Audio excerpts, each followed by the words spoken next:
What is going on, everybody? Welcome back in. It is Dog Talk with your host, Holden. Glad to have you guys here tonight as we are getting ready for a big matchup that's going on this weekend. Man, I cannot be more excited about this football game that we have coming up this weekend. To be honest with you, I think this has so far got to be probably the top game. Top game is definitely one thing. But most definitely, in my opinion at least, the best weekend of college football we've had so far. We've already had a couple of good weekends and a lot of things that have been going on over the last number of weeks, obviously. But this, to me, has lined up to probably be the best weekend of college football that we've had so far this season. It's awesome. It's here. The biggest matchup, at least I believe, of the season for Georgia, something that we've been looking forward to for a year, basically, since the last time we played. This is a huge matchup. I think this is going to lean more the Georgia way than it is the other way as far as how big this matchup is. But, hey, we've got a lot to get to tonight. A lot of news that has come out, obviously, since the last time we talked. We didn't talk to you guys on Sunday because Georgia didn't play a game, and there's not a lot of conversation to have, at least on the Georgia front. So we have a lot of conversation to have on other things that are going on. We talked about the last, I think we said, was we want to find out who are these three opponents. We knew Tuesday was coming, and we're going to find out who our three main opponents are every year, yearly. And then also, in that same vein, the 4-year gap also dropped. So we already know our SEC opponents already for the next 4 years. It's already lined up for us. So we're going to be hitting that stuff. Coaching hot seats we're going to be talking about. We got the injury report. Obviously, we're going to be previewing this game against Alabama that's coming up. There's a ton to get to. We've got a lot of other football games we're going to be previewing. We're also going to look back on some games from last week since we weren't on here Sunday. So that'll be some of the other stuff that we kind of run through. Obviously, our score predictions, keys to the game, all of the things that we have got going on. So, hey, if you're here, if you're watching this on YouTube right now, whether it's live or whether it's later, make sure you guys hit that thumbs up button. I would greatly appreciate it. Subscribe to the channel as well. And if you want to know where to get in touch with us as far as socials or what have you go, there's generally a link tree in the description of the show. But you can follow that on any podcast platform, Apple, Spotify, iHeartRadio, and then obviously you can also follow on all the socials. That's on Instagram, Facebook, and as well as X, and it should all be at Dog Talk 20. If you want to follow there, I greatly appreciate it. This is the live call-in show, 844-657-DAWG, D-A-W-G. That is 844-65-7 over TCU 3294 if you guys want to call in. I'm going to be a little bit more careful of how the call-in show works this week because things got a little interesting last week. That's all I'll say on that front. But if you want to call in, go ahead and do that. So let's get into it. News and notes first and foremost. What I want to look at here is the AP Top 25 that dropped this week because I like looking at it. You know, they put it out there. We might as well take a look at it, give our opinions on this, that, or the other, how we feel about them. That's what we're here for. If we're going to talk to you guys about stuff, it's all of our opinions anyways, right? So I want to talk about the AP poll a little bit. Some interesting factors in this. A lot of this has very, very strong potential of changing this weekend based on some of the games that are going to be coming up this weekend. Again, huge game, huge slate of games this coming weekend, and some top teams that are going to be playing some pretty big matchups. So we're going to look at the AP poll real quick before we get to all of the SEC news and all that good stuff. AP poll. So what it lines up in the AP Top 25, Ohio State stays at the number 1 spot. All the way up to number 2 here is Miami. They jump up after the win this weekend, which we're going to talk about coming up here later in the show. Penn State falls 1 spot. LSU 1 spot, 3 and 4. Georgia staying steady there at 5. Oregon at 6. Oklahoma jumps up to 7. Florida State falls a spot to 8. Texas A&M up 1 to 9. Texas down 2 to 10. Indiana up 8 spots to 11. Then we get to the 12 spot. Texas Tech up 5 spots to that 12 spot. Ole Miss staying steady at 13. Iowa State drops a couple spots to 14. Tennessee staying at 15. Georgia Tech up 2 spots to 16. Alabama falls 3 spots to 17, even though they had the bye week. Vanderbilt 18. But moving up a couple spots. Michigan up a couple to 19. Missouri up 3 to 20th. USC up 4 to 21st. Notre Dame up 2 to 22nd. Illinois falls 14 spots to 23 after that Indiana-Illinois game.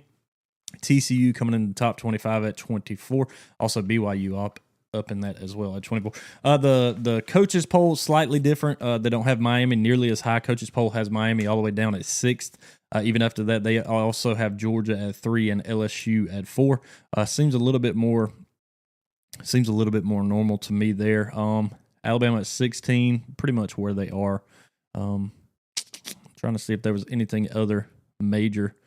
Illinois fell a lot. Vandy jumped a lot. Notre Dame, kind of where they are. So that's kind of what the AP Top 25 looks like, at least. Again, looking at it, I still, until something happens, and more likely that could happen this weekend, some of these teams I just still don't see there. Miami, I don't mind being at the second spot. I think they're playing really good right now. They've got a really good team. Offensively, they're clicking on all cylinders. Defensively, they're doing a pretty good job there too as well. So I don't necessarily mind them bumping up to that 2 spot.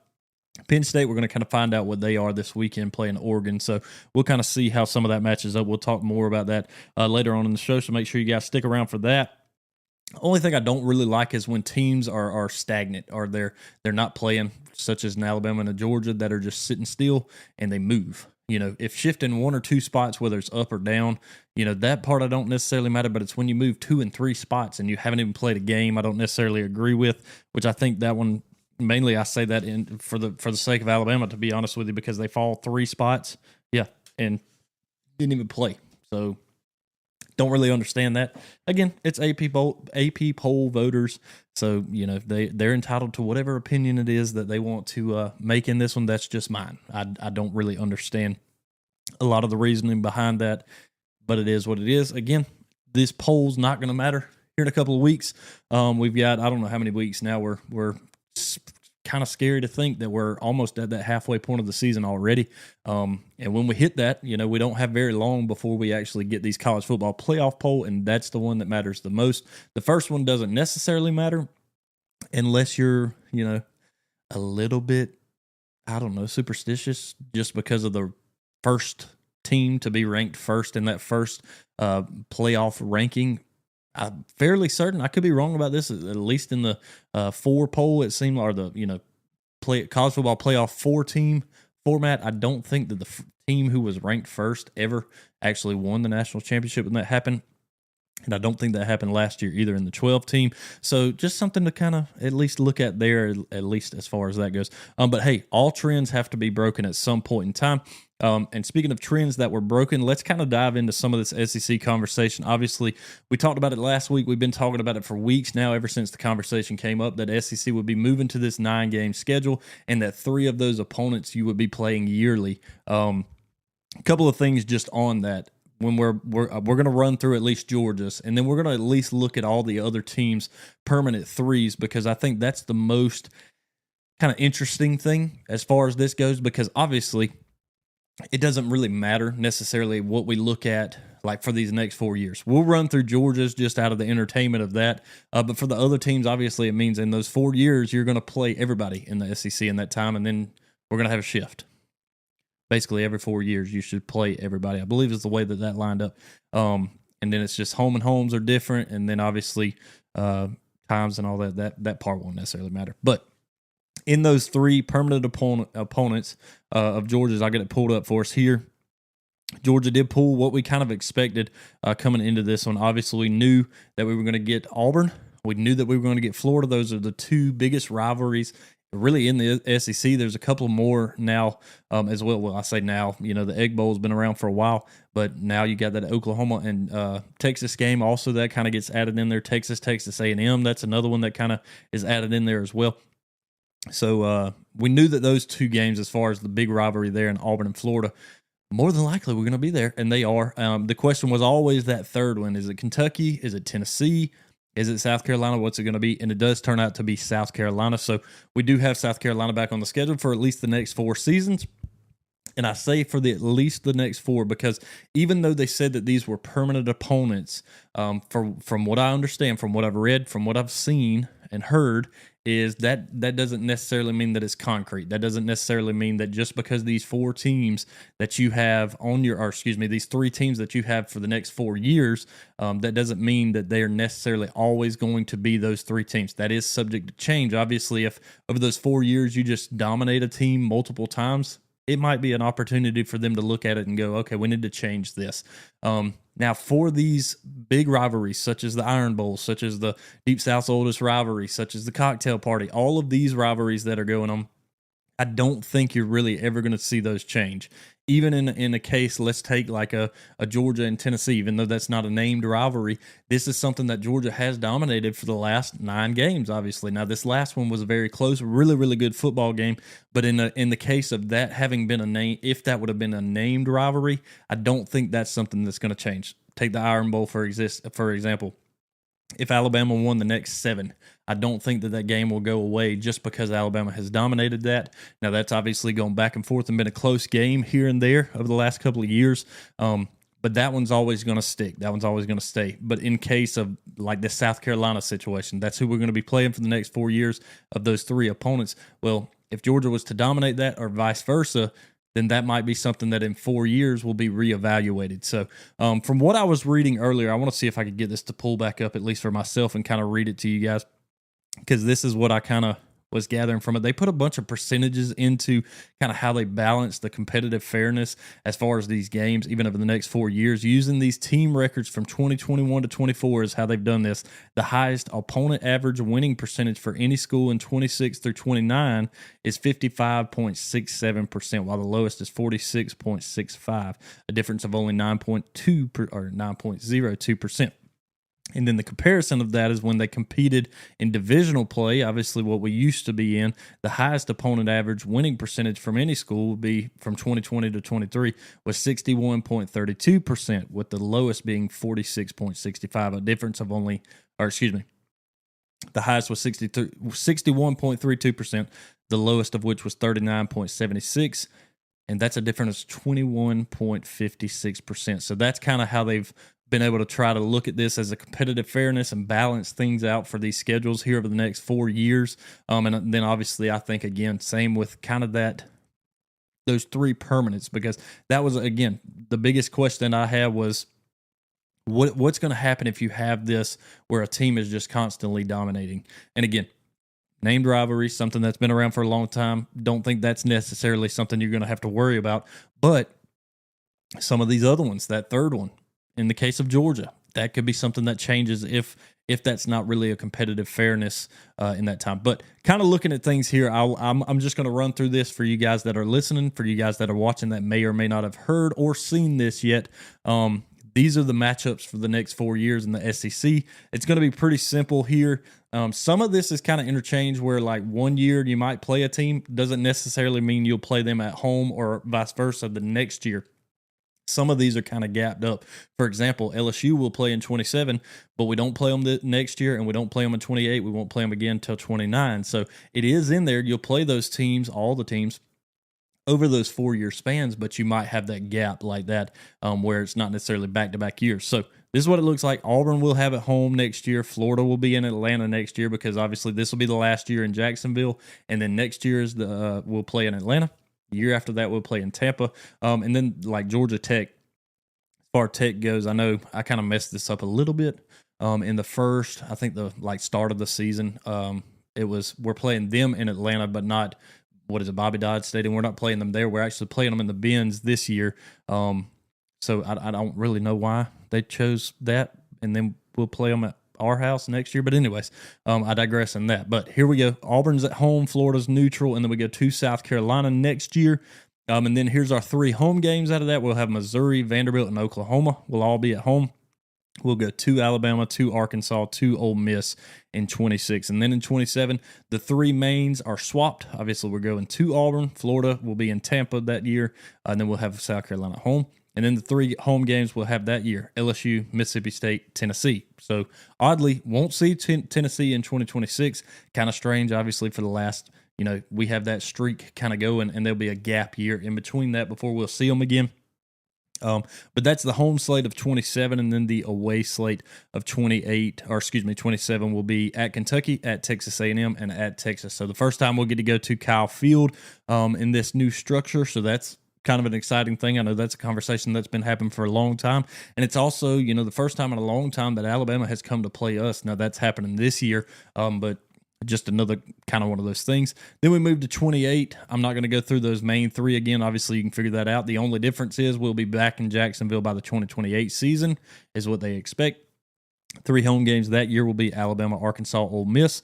Then we go to Missouri, to Vanderbilt, to Oklahoma. So basically, it kind of looks like, it lines up. So 26 and 28 will be inverse of each other, and then 27 and 29 will be inverse of each other. So instead of having like Alabama this year and then the next year, well, that's Alabama in 26 and then 27. It's actually going to be 26 and 28. So there's that gap. And I did kind of wonder about this too. I wondered, every so often you get some of these teams, man, it's like they're playing really good, obviously, but you have these moments, you have these opportunities, I guess you would say, where maybe a team is kind of on a roll in that stretch, right? Maybe some of these teams are doing a really good job and they're not very interested in let me get focused back in right here. Maybe a team's doing really good at this point in time. Maybe a team's on a roll for the next 2 years. But then they kind of fall off a little bit. Maybe another team bumps up. So I kind of wondered, like, if you have a team who you just so happen to get that year that's just on fire, but then the next year they're not, and you kind of miss that, you are going to kind of have to play with luck a little bit there. You're going to kind of have to luck up that, hey, maybe this team's not all that great this year, or maybe this team is really good, and your schedule lines up really good for you that year. I think that's maybe why they kind of did the inverse instead of, like, for example, next year playing Alabama and then play them the year after that and then not having them for 2 years. I think that's why they kind of intertwine those like that, where it's like not every year, but every other year that you would play those teams. So at least that, fairly interesting to me. I do, at least, like I said, I want to kind of look at some of these other teams and at least what it is that their 3 core opponents are. So for Alabama, it's Auburn, it's Mississippi State, it's Tennessee. Auburn and Tennessee are those 2 teams that they truly have. They have that rivalry that's been going on for a long time. Obviously, Tennessee is a big one for them. Auburn being the Iron Bowl, which has been around forever. The question I had on this was obviously Mississippi State. I was like, that's curious. I mean, I get the balancing part of that, but I was really, really surprised when that came out to not see LSU. And I think some of that is because if you had Auburn, LSU, and you had Tennessee on there, first of all, that's slightly a competitive disadvantage on Alabama's part, which is kind of hard to say just because of the reign that obviously they've had for the number of years. But not seeing LSU there is kind of strange. But I could also look at that and say, okay, if you had that as their 3 like permanent opponents, I don't know that you would ever actually change anything about it, because those are all 3 incredible rivalries that happen every year. Then we look at Arkansas's, LSU, Missouri, Texas. LSU, Missouri seems normal. Texas doesn't, just because, that really hasn't been a rivalry. That's not a game that is really known. So that one's just kind of interesting. I guess we're kind of starting some new rivalries. Auburn's is Vanderbilt, Alabama, Georgia. Again, Alabama, Georgia, normal. Vanderbilt, okay, I think that's just that balancing things out. Florida's will be South Carolina, Georgia, Kentucky. Hello, SEC East. That one kind of lines up where it's just kind of normal. The only thing on this one is, again, not seeing that Tennessee game, Tennessee, Florida. That was a pretty fun matchup generally. You won't see that one this year. Kentucky's is Florida, South Carolina, Tennessee. Again, another one of those SEC East kind of components there. LSU's will be Texas A&M, Arkansas, Ole Miss. Not bad on their part. Again, not getting that Alabama pool. Ole Miss is LSU, Mississippi State, Oklahoma. Mississippi State's is Alabama, Vanderbilt, Ole Miss. Vanderbilt, again, just kind of strange, but hey, you got to put a rivalry in there somewhere. Missouri's will be Texas A&M, Oklahoma, Arkansas. Oklahoma's is Texas, Ole Miss, Missouri. South Carolina, Georgia, Kentucky, Florida. Again, SEC just East, eat them up. Tennessee's is Alabama, Kentucky, and Vanderbilt. That one not so much, fairly normal there. Texas is Arkansas, Texas A&M, Oklahoma. Texas A&M is Texas. LSU, Missouri. Vanderbilt is Tennessee, Auburn, Mississippi State. Again, Vanderbilt, Mississippi State, just kind of a strange look there. But that's kind of what that looks like on there. Again, we've just been waiting, kind of trying to wait to get some answers, see if there was anything that came up of this as far as the actual rivalry went and who those teams will be permanent. I didn't really expect. I guess I knew that, hey, they're gonna announce the next 4 years too, so we kind of have all of that information already way ahead of time. Because it doesn't necessarily matter, other than I guess you just know will ahead of time. But we've got them all now. Here they are. The only thing I was curious about is who that third team is going to be. Now we know. So it's lined up there. Anything can change here the number of years when they kind of run through all of those things. So that's what I've got on that as far as the SEC announcements go. We've got our permanents. We've got the next 4 years figured out. Obviously, next year, that's when that 9-game stretch starts. So you got your 3, and then you got your 6.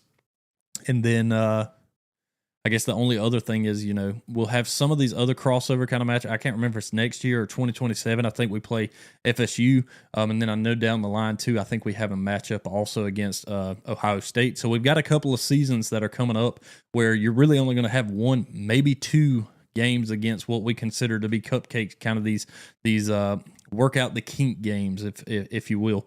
A lot of that's going to start to kind of dissipate a little bit. The only thing that I am excited about that is I like playing some of the smaller schools because it kind of gives you an opportunity to get guys reps, for lack of a better term.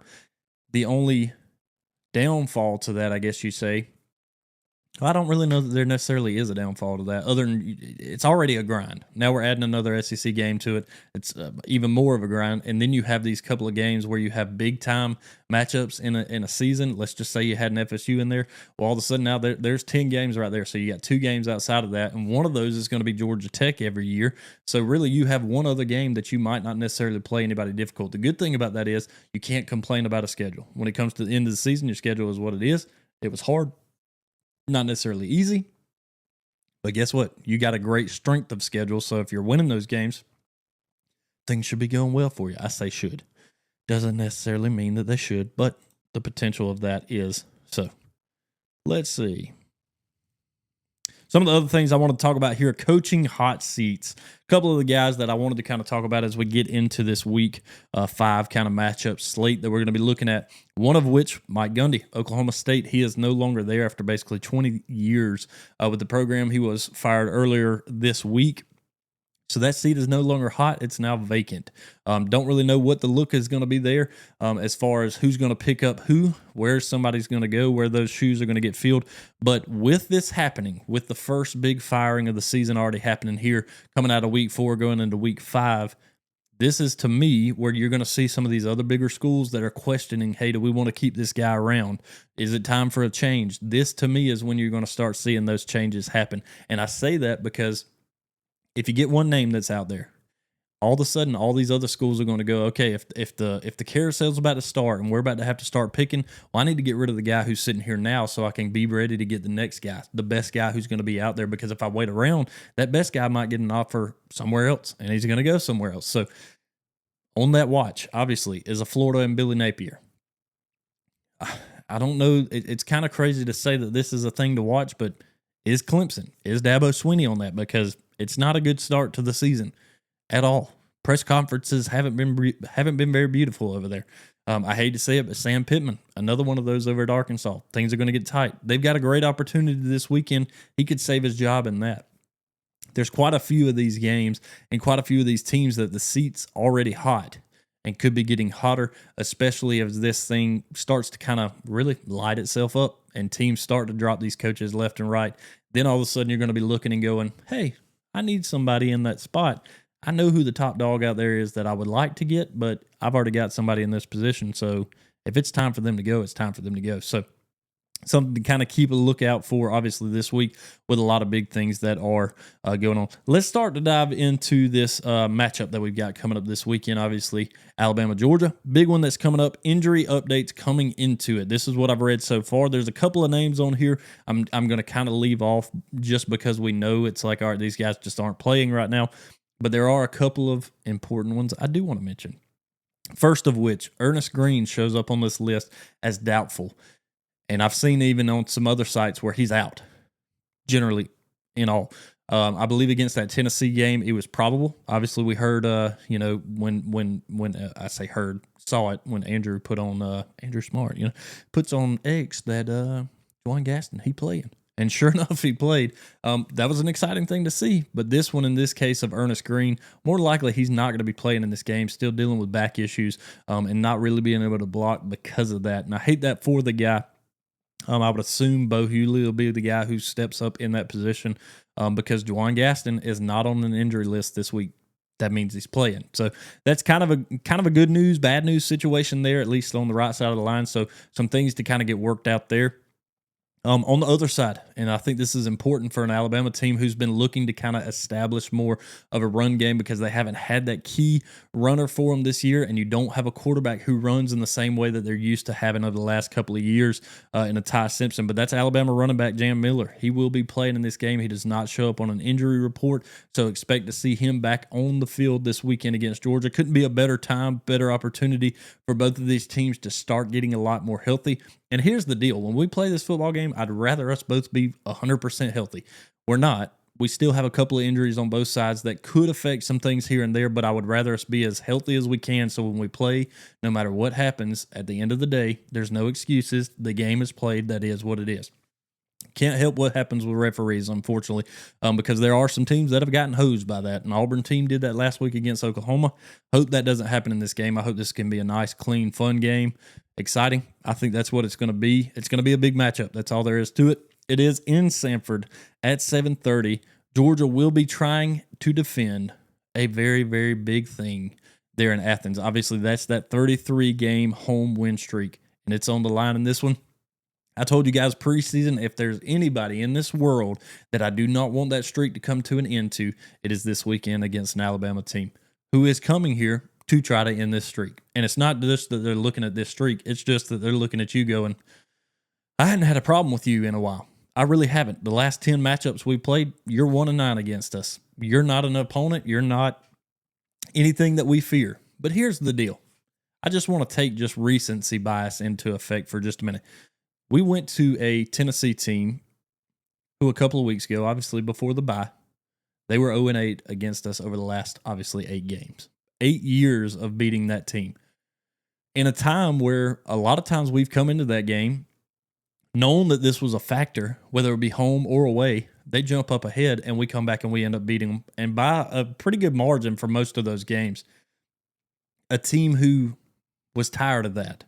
And we went to their house, and they almost stopped that. They scored more than I've ever seen them score against us, especially over the last 10 years, which was exciting. It was a huge football game. It was great. It was big. This is kind of that same situation that's about to happen this weekend when you have an Alabama team who has had Georgia's number over the last 10 years, and even some would say even plus that, obviously. But they've had our number for the last 10 years. So here's the question. Alabama comes into this and thinks, y'all got a win streak at home on the line. We'd love to ruin that. Y'all cannot beat us. We got this in the bag. But then on the other side, you have a Georgia team who's sitting here going, we do have this win streak on the line. We want to defend it. It's at our turf. It's not going to be easy to play there on Saturday night. But also, we're tired of losing to you. And at some point, that's got to come to an end. And that's this Saturday. Georgia has also, and I could have my number wrong on this. I meant to double check myself before I started with this, but Georgia has also not beat Bama in Athens since I think like 2003. It's been a pretty long time, 05, 03. I can't exactly remember when that date was, but I know it predates, obviously, Saban. And then the last win that we did have, what was that, 2007, Stafford, or was that 2008? That was in Alabama, though, not in Athens. So it's been a while. Been a while since that's happened. Would love for that not to necessarily be the case. This week, playing at Alabama in Athens. I'd love for that also to be something that kind of goes to an end.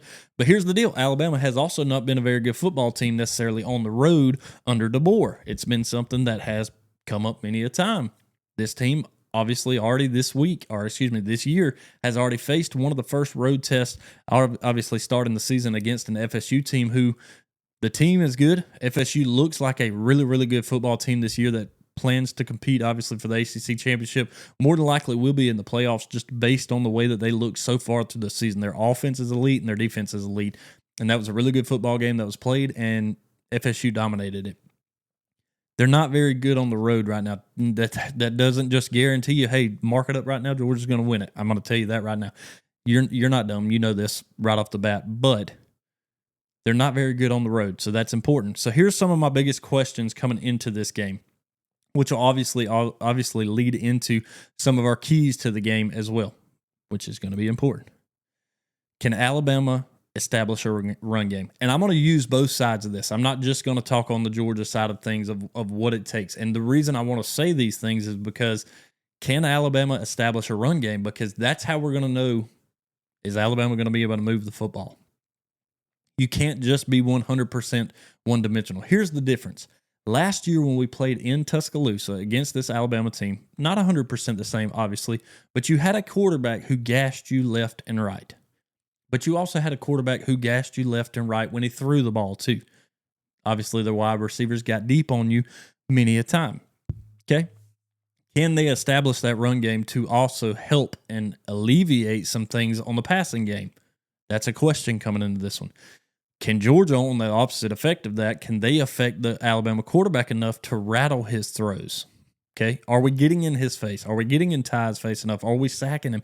Are we establishing, hey, we're going to put ourselves into your face as much as we possibly can to rattle some of these throws, to make some incompletions, to make some mistakes happen as well? It's a big part. Can Georgia do that? Can Georgia get home fast enough to where these wide receivers aren't wide open downfield? That's the second part of this. Can our secondary go stride for stride with their wide receivers? We saw in that game against Tennessee, there were a couple of tendencies where Tennessee got deep on us and they beat us in those ways. Some of that is young guys that, hey, they've got a lot to learn.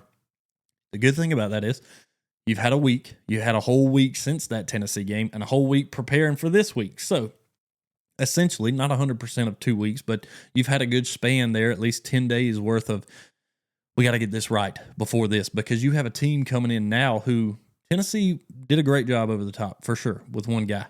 Alabama's coming in here with multiple guys. Jermaine Bernard, he's one of those guys. Obviously, you know the name Ryan Williams. He's another one of those guys. They come in with weapons on the outside who are looking to beat you, looking to gas you, because they saw and proved that they could do that last year. The question is, have we learned enough of the last 10 days at least to say that's not happening? Not this season, not this year. Things are different. We're going to make that adjustment, because 2 weeks ago we saw, hey, that's an adjustment that's got to be made. That hadn't been. The next one, on the flip side of that, in the same way, can Georgia's receivers beat their defense deep? Another one of those things. I've seen a lot of comparisons of Tennessee's defense to the same of that of Alabama's defense. They run a lot of man in these games. That's opportunities for man beaters there for Gunner. Same way it is for Ty. So there's an opportunity that we just have these huge plays left and right. That's when I go back to that same part of, can Georgia's defense get in Ty's face and rattle some of his throws, make mistakes? There's the potential that their defense does that. They have a really good defensive line, but they also have tendencies where we can open up a lot of things in the run game as well. Georgia is a more efficient team on offense as far as the run game goes than an Alabama team right now. We'll look at the numbers on that here in just a second, but by doing that, you open up the run game. So if Georgia is able to have either way that they want to do it, they can run the ball effectively, and it obviously opens up the pass game. That's great. But if you make Alabama one-dimensional, they can't run the football. You don't have a mobile quarterback in the same way that you did in last year, Milroe.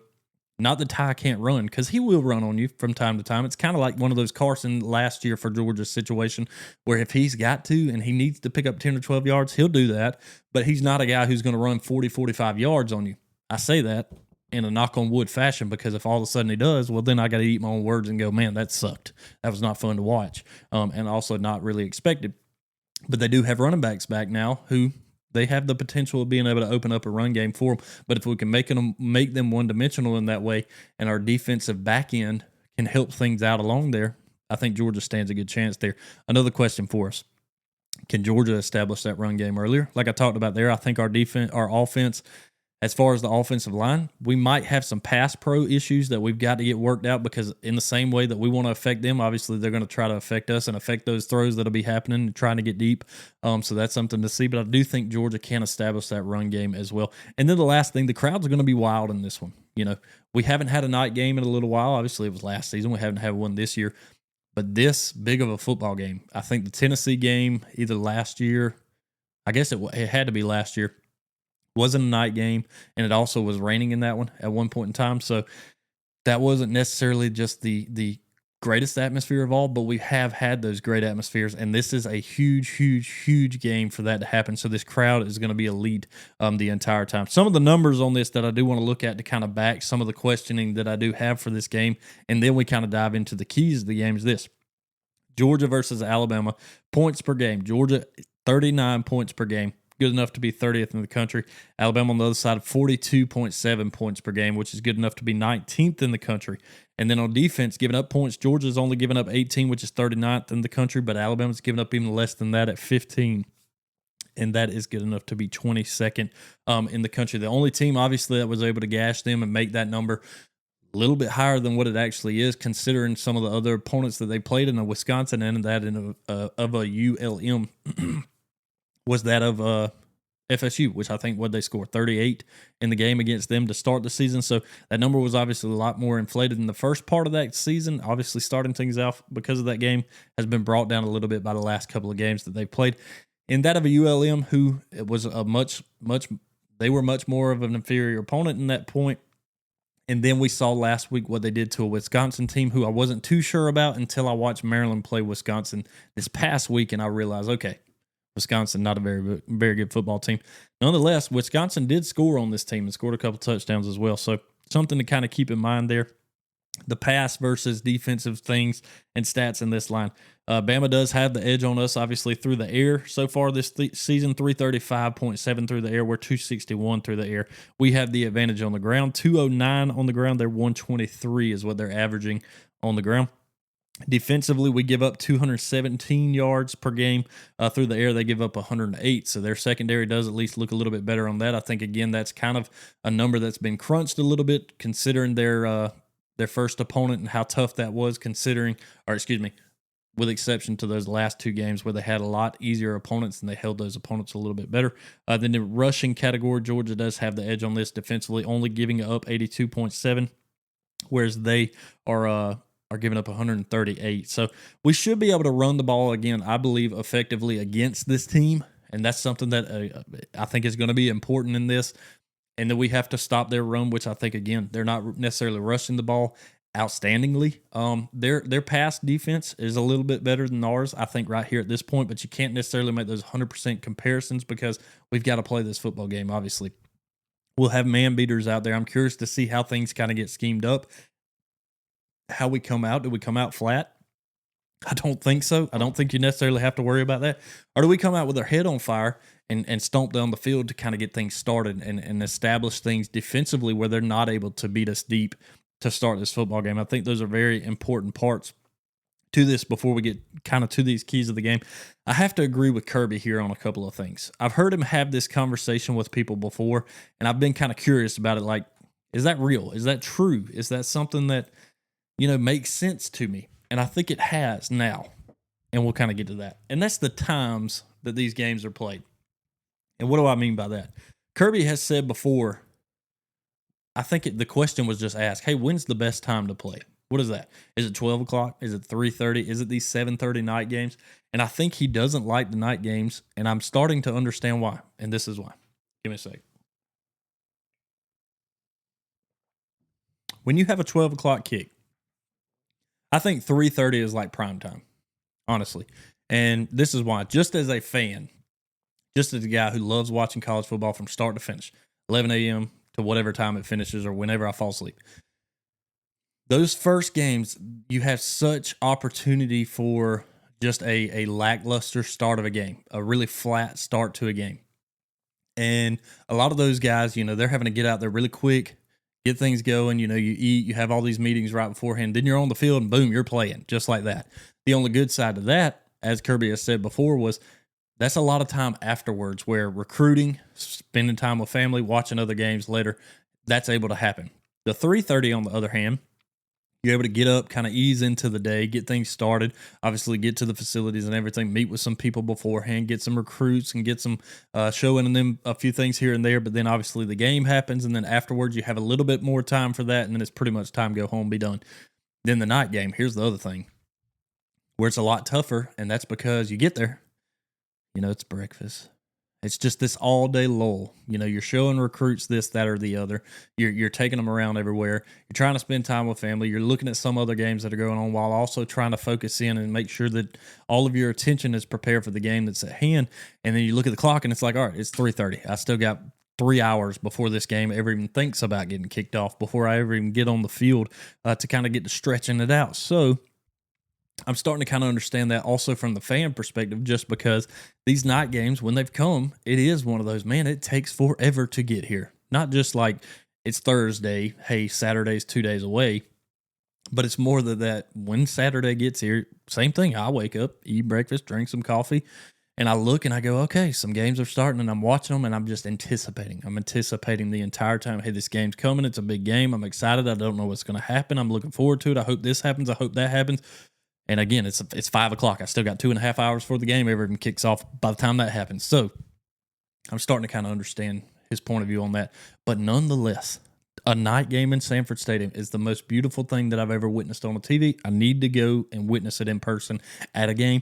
But this atmosphere has the opportunity to be the most elite in the country this weekend. And there, again, are some much, much bigger games that are going on around the country. College game days not even go into this game because they don't deem it to be quite as good as some of the other games, that being in Oregon and Penn State. We'll talk about that here coming up in a minute. But they're not going to be there. SEC Nation will be, obviously, because this is the biggest game in the SEC this weekend anyways. A couple other good ones. But just interesting on that point. Here are the keys to the game that I have at least coming into this one. For Georgia to win this football game, first and foremost, is protecting the football. In games that we have played this team, whether it be an SEC championship or just in a regular season game, protecting the football has been one of the key elements to who wins or loses this football game. Because Georgia, a lot of times, has gotten into this game and not protected that football, turned it over a couple times, not having much of a chance to get back in the game. Last year, a little bit of a different point in that because we did come all the way back, but then at the end of the game, it ended by turning the ball over. We've got to protect the football in this one. It's very key, very, very important. Gunnar hasn't made the mistake yet, knock on wood.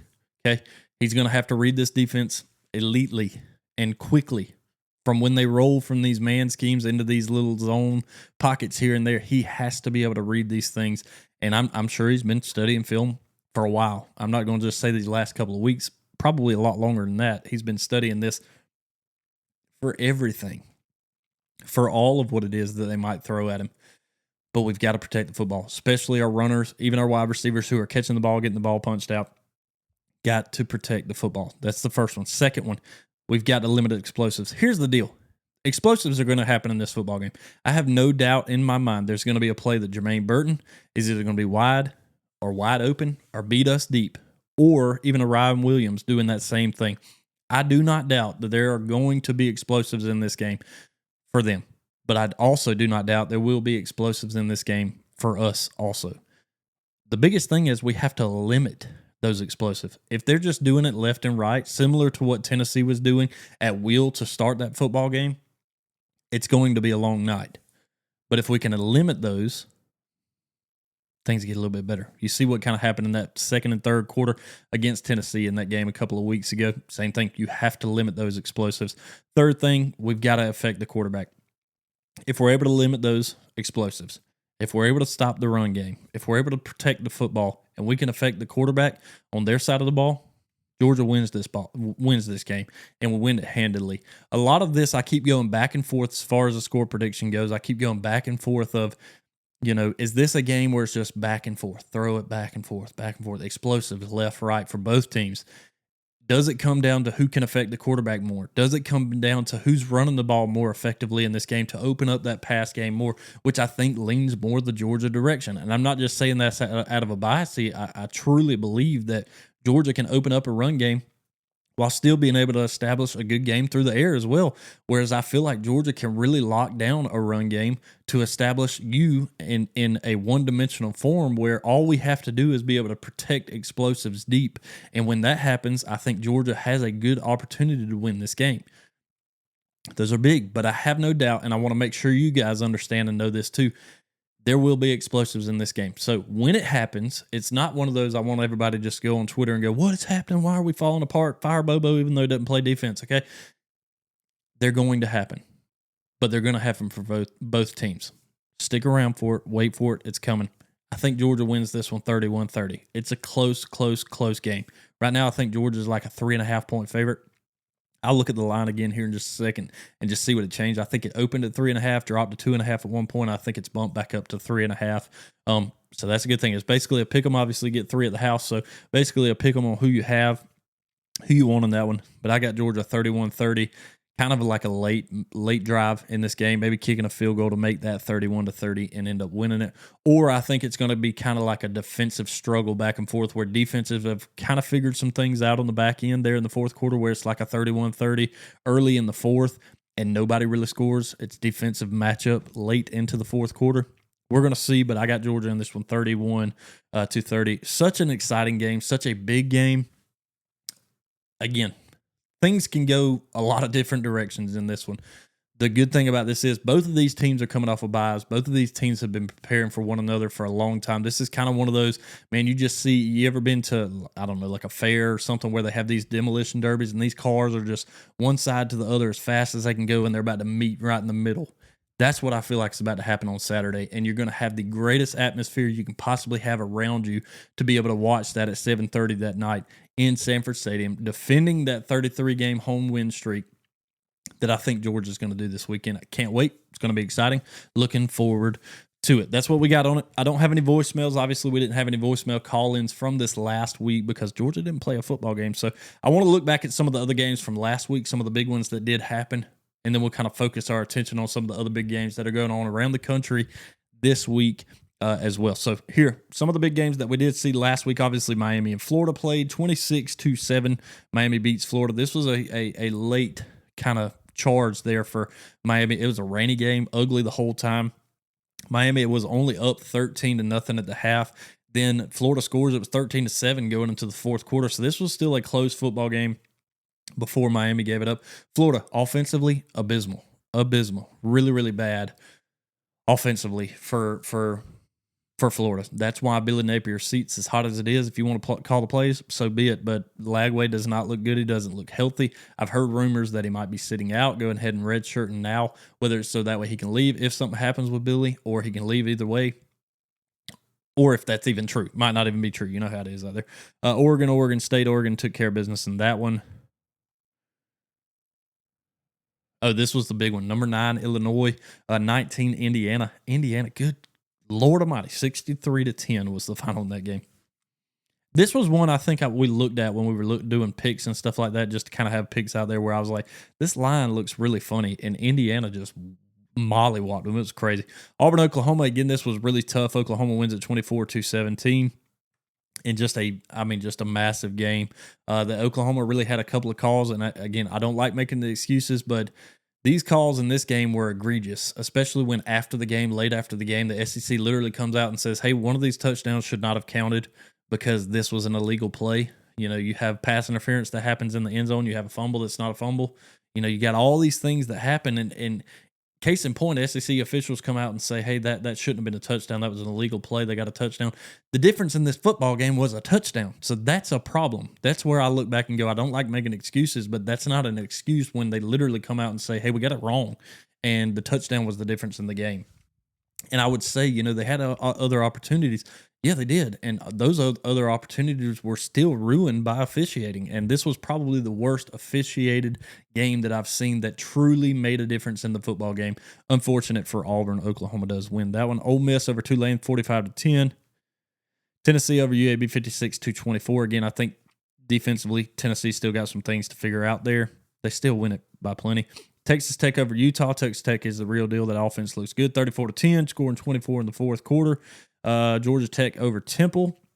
Quietly 4-0 through the season so far, 45-24. I say quietly. They beat Clemson. So, hello, Vanderbilt putting up 70 points, 70-21 over Georgia State. Vanderbilt, real deal this year. Also, Michigan over Nebraska by a field goal, 30-27.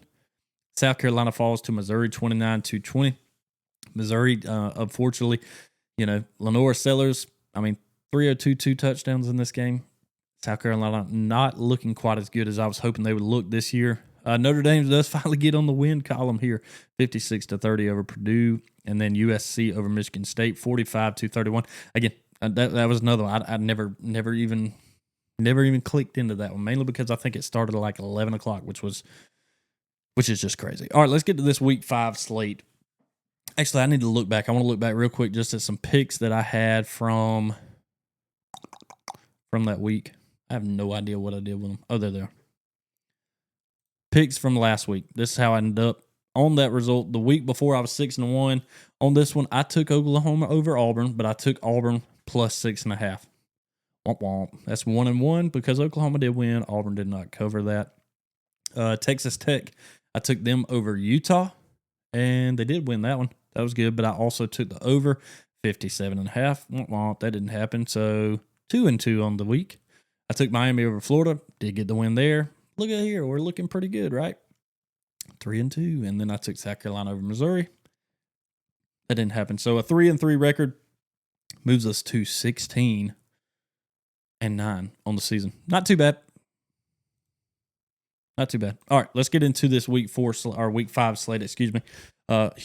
Huge big games that are going on as I try to wrap up for us real quick here. Florida State, Virginia, that one's happening on Friday night. There's actually a game that's happening right now. I'm pretty sure it's like Army and Eastern Carolina. Eastern Carolina, the last I looked, was up like 14-0. So let's see. Florida State at Virginia. Again, this is another one of those when I look at lines of things that this week has some very, very strange lines. I'm not a betting guy. I just like looking at these lines. It gives you kind of an opportunity to maybe look in and see what it is that's going to happen in these games. And I say that because I don't know how it happens, but sometimes Vegas gets very, very close. And sometimes Vegas is right on the money, literally, quite literally. And this is a Florida State team who looks very good, who looks like a team who could win a national championship this year. Probably didn't hear it here first. You probably heard it from some other places. But FSU only a 6.5 point favorite on the road at Virginia on Friday night. Maybe that's why it's Friday night, sleepy night game at 7 o'clock on ESPN. It's going to be a little bit rainy up there in Virginia. We're going to see things were a little bit different for a Miami versus a Virginia Tech last year who played in the same kind of scenario, same weekend that Georgia, Alabama played, matter of fact. And it was also on a Friday night. So something to kind of look at there. TCU at Arizona State. TCU is not favored in this one. TCU is ranked 24th, and they are a 3.5 point dog on the road to Arizona State. That one at 9 o'clock on Fox on Friday night. Watching that while you're watching the Friday Night Lights. Also in high school ball, obviously we got the Georgia Alabama game. That line is back down to 2.5 here on Thursday night, right before 10 o'clock right here before we wrap up the show.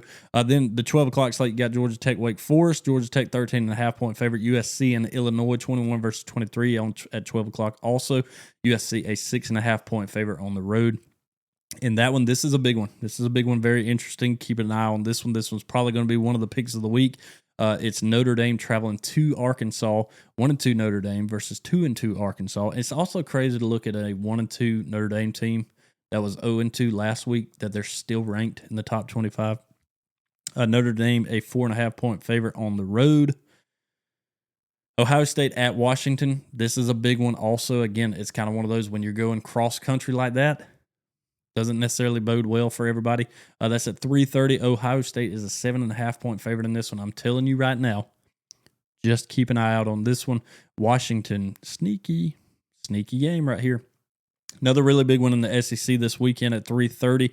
Number 4, LSU traveling to number 13, Ole Miss. Ole Miss is a 1.5 point favorite in this one. This will definitely be in my picks. Again, I don't think that LSU is as good as they should be, or their record, as their ranking leads to believe. I think they have a good defense. I just don't think they're very good offensively. And I like Garrett Nussmeier. I think he's very good. I think he's a good quarterback. I think, unfortunately, this year, things just aren't necessarily jiving on offense, not necessarily for him, but just in general. I like Ole Miss. I really do in this one, especially considering Lane Kiffin's daughter is dating Whit Weeks. Just so happens to be an LSU defender. You know, what did he say? What did he tweet? Whether it was actually him or just somebody making a meme. Bet the over in this one, which is 57.5, just in case you're wondering. But I would definitely take Ole Miss in this one. They are at home. Auburn, Texas A&M, another good one. It's Texas A&M. I don't really know what I said right there. That one also at 3:30. Big slate there at 3:30 in the SEC of some big matchups. Texas A&M a 6.5 point favorite.